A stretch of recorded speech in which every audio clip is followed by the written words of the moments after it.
boy, I sure do love that old book smell. When it comes to highly influential fantasy works, most people think of either Lord of the Rings or Wheel of Time, and for good reason. But what I'm here to show you today is something from the more wild side of fantasy. Now, a while back I did a video on Elric of Melniboné, as in the character himself, and I promised to dive into the books later, and well, later is now, so here I am. If you haven't watched that short character intro vid yet, you can do so by clicking here. Or here. I can't remember where that thing pops up. Now that you've all watched that other video, you're probably wondering, should I read a book series that's almost half a century old? Short answer, yes. Asterisk. The problem with books that are highly influential is that they usually don't live up to the things that they've influenced.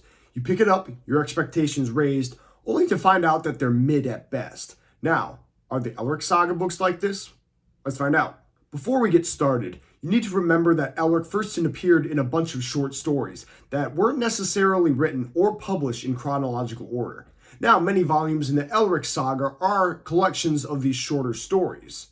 But just remember, it wasn't always meant to be read this way. The Elric Saga was originally published as 6 books. Michael Moorcock has since then published other novels and in-betweequels, but I'll talk about those at some other time, not today. So anyway, let's dive in. Structure. I wanted to open with something good to say, but the atypical way these books are put together is something that kind of seeps into everything else about them. Now, book 1, Elric of Melniboné, is a standalone novel that's a great introduction to the character and the setting. And it actually is extremely successful at getting you to want to read and buy the rest of the books in the series. The problem is that book 2 is not made for newcomers. Elric is an incarnation of the Eternal Champion, meaning that he has counterparts across the multiverse that he teams up with in order to take on out-of-proportion bad guys. While this is cool and all, that's more of endgame content compared to something you want to put in book 2 of a series. Now, the problem with this is that the flow between book 1 and 2 is jarring and really non-existent. Another problem with the short story structure is that it doesn't flow like a novel, and fair enough, you can't expect an apple to taste like an orange. As for short story collections go, though, it's especially disjointed. Not showing Elric go from location A to B is alright, but when characters reappear and their emotional beats aren't built up to properly, things feel very off. And the reader's left essentially feeling that they've missed out on something that doesn't exist in the series. And this is the biggest problem. If you look at the story in isolation, it works. But if it's seen in the flow of a series, it comes across as random. But don't let that get you down, because there's a ton of stuff Moorcock did well. The character of Elric is complex and conflicted, so much so that he is successfully able to carry the entire series of books. The side characters are alright. Moongum's materialism is a great contrast to Elric's vengeful ambition and melancholic philosophical gloom. Theleb Karna is nothing more than a mustache-twirling villain, and a lot of Elric's love interests are nothing more than female. And I know that this sounds like a bad thing, but I swear, it's not a bug, it's a feature. If each new character was given their major subplots, it would take away from the focus of the Elric Saga. Elric himself. The White Wolf is multifaceted. Sure, he's subjectively evil, but it's more complex than that. He's caught in a cosmic war, and he doesn't necessarily care about either side of it. The people of the Young Kingdoms hate him for being an evil emperor of a really evil empire, but that feeling isn't exactly mutual. This complexity couldn't be fully explored if precious pages were wasted on describing other, less interesting characters. Now, I said the Elric Saga suffered because character motivations didn't flow properly, but this is not the case for Elric. There is a certain point where Elric shifts from tragic hero to full-on edgelord anti-hero. In the latter half, there's even a part where he's sitting in the shadowy corner of a tavern, brooding, and he says, straight up, I am an evil man, and my destiny is hell-doomed.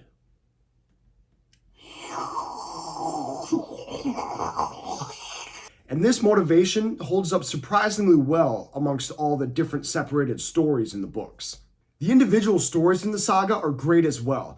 Each story is way more than just Good guy stabs bad guy. Or in Elric's case, evil white guy stabs bad guy and drinks his soul. But Moorcock is able to put an extra level of thought and philosophy into these to make them interesting. Usually this concerns with the constant cosmic tug of war between the forces of law and chaos, and the decadence of evil empires is also brought up as well. Most impressive, however, is that despite having a library of work jammed into 6 really thin, dense books, he doesn't have to recycle ideas all that often. If you haven't figured it out already, I highly, highly recommend these books, but modern readers just need to understand what they're getting into.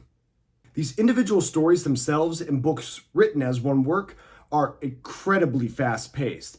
I breeze through them like they're nothing, and I'm usually a slow reader. But given the jarring stop-start between each story, I actually took quite a while to find my way through all 6 books.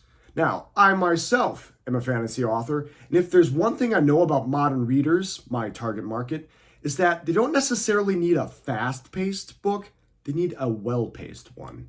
So don't expect a single overarching story, but you can expect a bunch of fast-paced, awesome fantasy adventures featuring a conflicted evil anti-hero. If you like just the idea of Elric himself, you're sure to like these books. Unlike other book series, the Elric Saga focuses on what makes it great, its cool protagonist. There's a bunch of hardcover versions of these books that just came out, and by all means, they're really high quality and great to read, but there's something special about the old-fashioned Daw and Grafton publications that you really can't find anywhere else. And the cool thing about these is that you can get them for a really reasonable price on eBay. I can't guarantee they'll contain all the mildew and yellowing of the pages that mine do, but I hope you found this informative, and if you think I'm wrong, let me know in the comments below. If you have already read the Elric Saga and just watched this video to see what I thought, cool, and you should move on to my own dark fantasy series of the Wizard Slayer Saga, starting with the Wizard Slayer. Think post-apocalyptic Berserk, but with a more savage version of Conan the Barbarian as the hero. The paperback and Kindle version can be found in the links below, and book 2 is most of the way done with the first draft, so you won't be waiting too long for that. That's all. Take care. Away with you, vile beggar!